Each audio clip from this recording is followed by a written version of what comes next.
So we all know that the election has been a very stressful time, and many people are probably eager, including myself, for this to be done with. And in fact, I'm thinking I might just try to see how long I can go without uttering Trump's name after November 8th. You won't be able to. Try. I feel like you're not going to be able to, because I don't think it's going to be over on November 8th. But that's just my prediction now. I'm going to go on a Trump diet, Trump quarantine, and I'm going to try to avoid saying Trump as much as I can. So I'm going to say it as much as, get it out of my system, and then I will be clean. You got 2 weeks yes. to do it. So we have some data, and just looking at how stressful the election really is, and whether the debates, voting, and never-ending news have an effect on somebody's health. And we are lucky here to have Bold's chief medical correspondent, Dr. Kevin Campbell, here to give us the expert facts.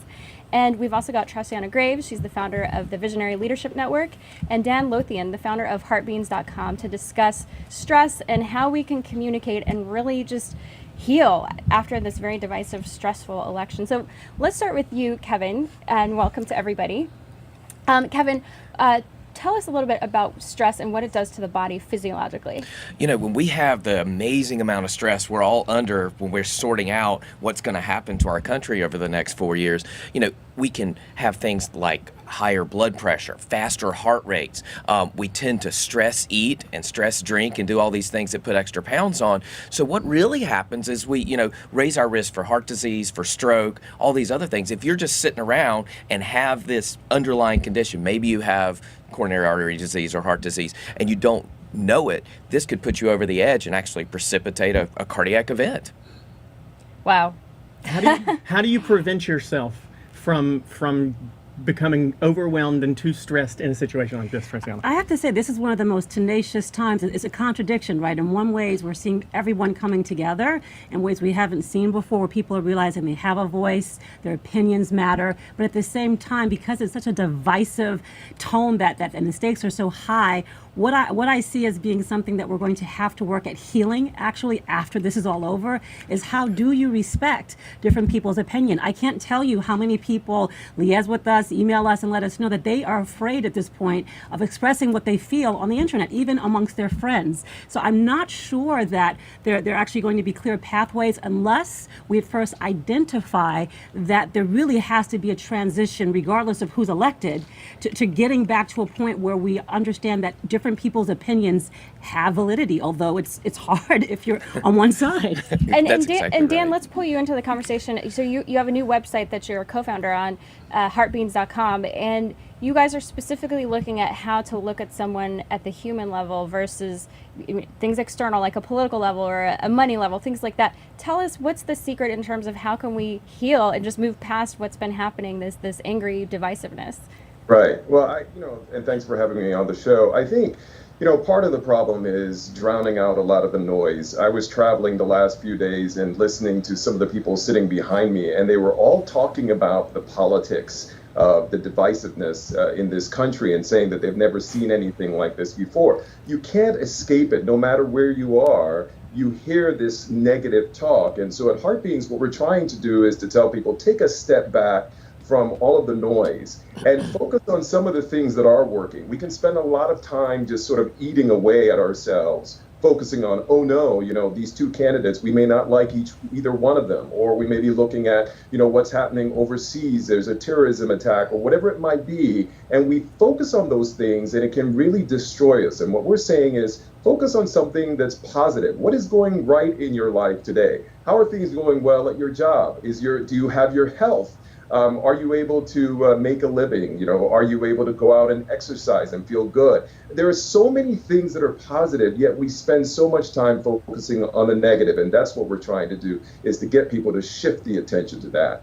I mean, that's a incredible goal, and I'd love to try it myself. But I mean, Tressiana, I was in North Carolina this past week, and every single moment of ad time in North Carolina, especially in these swing states, is a political ad. And as much as we talk about this presidential race being one of the nastiest that we've ever seen, and certainly it's nasty in a very different way than we've seen it, Senate races, House races, governor's races, North Carolina's only campaigns this year, and they're all pretty dirty. How do you do what Dan's talking about? How do you focus on something positive when every single bit of information that's being thrown at you on Facebook, on TV, is negative and politically driven. And unlike a lot of stuff that you could tune out, this is something that's important that you really have to be involved in. I mean, this is not something that you can completely ignore until after the 8th. So how do you focus on positive things when this is... That is such an excellent question, and it's, in some ways it almost seems impossible, but what I think is the crux of the matter is that it really calls for leadership. It's really going to be essential that our leaders, whether they're whoever perceives themselves as such, whether it's at the workplace, in our communities, whether it's people who understand that it's essential to bring people together so people can give their best in the workplace for more productivity in their communities. It's going to call for our leaders to help us to transcend this divisiveness. Yeah. And Kevin, just doctor's advice, like what can we do in terms of self-care and just for your body? How could we manage stress? So this was such a big deal that the American Psychological Association said that the stress of this election is on par with divorce, having a child, moving, really, really high levels. I feel like I'm having a child. Exactly. I feel like I'm giving Exactly. birth to a child But- while I'm watching some of this stuff. Exactly. Dilation. But what they did is they actually issued guidelines 2 weeks ago, and they said, and it makes a lot of sense, unplug everything but Bold TV. That's right. Bold.global. Don't Unplug forget every that. once in a while, and actually tune out for a little bit. Also, they said, and similar to what you were saying, is do something positive. If you're anxious about what might happen in your community, go volunteer at a homeless shelter. Go volunteer at a soup kitchen. Go make a difference. Also, vote. That's the one thing you can control in this situation. And when we can control something, we feel better psychologically. Our anxiety lessens. So that would, and I would add, this is mine, get some exercise. And I think that can burn off some of the that's stress. a natural just dopamine release, right? Exactly. I love the point about voting giving you a little bit of control and having... And one thing I would add to that is that we've got to get past the fear. There's so much fear in this election. What's going to happen if one party or the other wins? And us kind of being anxious as to the future of our country's well-being is at stake. We're going to have to transcend and believe, regardless of who is put as commander-in-chief of this nation, that we will continue to thrive as a nation because of the people who are in it and the people who are committed to achieving that. A lot of that fear is really kind of motivated by the candidates. And Dan, you've covered news before. In addition to your website, you have done a lot in journalism, and you've covered these things before. Do you see, after November 8th, anyone looking back at this campaign as a politician and thinking, you know what, we're not going to run campaigns like this in the future? Or do you think we've gotten to a point where people just recognize negative campaigning works and that's what we're going to stick with? Look, it's so funny you asked that question because I had a similar conversation with my son, who for some reason is a political junkie. I don't know how that happened. He's 14 years old and he is constantly following everything. And I had this conversation where I said, look, what you're seeing now, I know you haven't experienced other campaigns before, what you're seeing now is very unusual. This kind of the talk that you hear in debates is not something that we've seen or heard before. I remember a time when politicians did not say to each other, "You're a liar."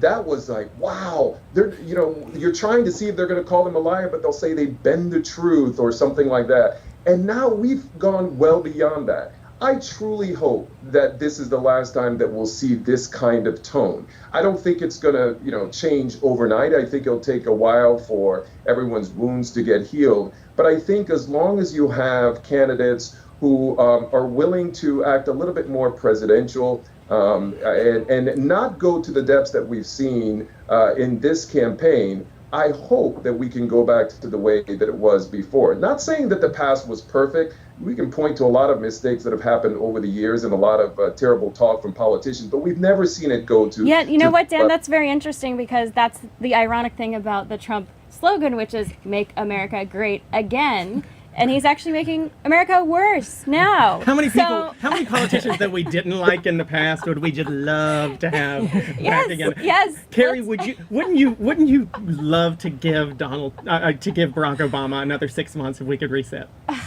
And new candidates. Oh, Yeah, she would. Yeah, she would. These are like the Faustian deal with the devils that keep happening, and I'm in this like Twilight Zone. But no, I think Mitt Romney, I wish he would have run. He was this paragon of just being a nice, decent person. And Donald Trump my stress levels. Donald Trump I would would not have insulted felt him like to a a point divorce. that he wouldn't want anyway. What were you saying, Kevin? You know, just remember the sun's going to come up tomorrow. No matter what your party affiliation is, we live in the greatest democracy in the world. We care about people. We care about one another. We're not always nice to one another, but the sun will come up no matter who wins. And what I would add is that as we see today, we're in a place of being able to innovate and change things and create businesses and platforms, leveraging connections with internet, with social media, with all the things that we can come up. A new idea that was never thought of before literally can be born and executed in ways that it has never been possible before. So we can, whether you think America's great or not so great again, we have literally in our hands the ability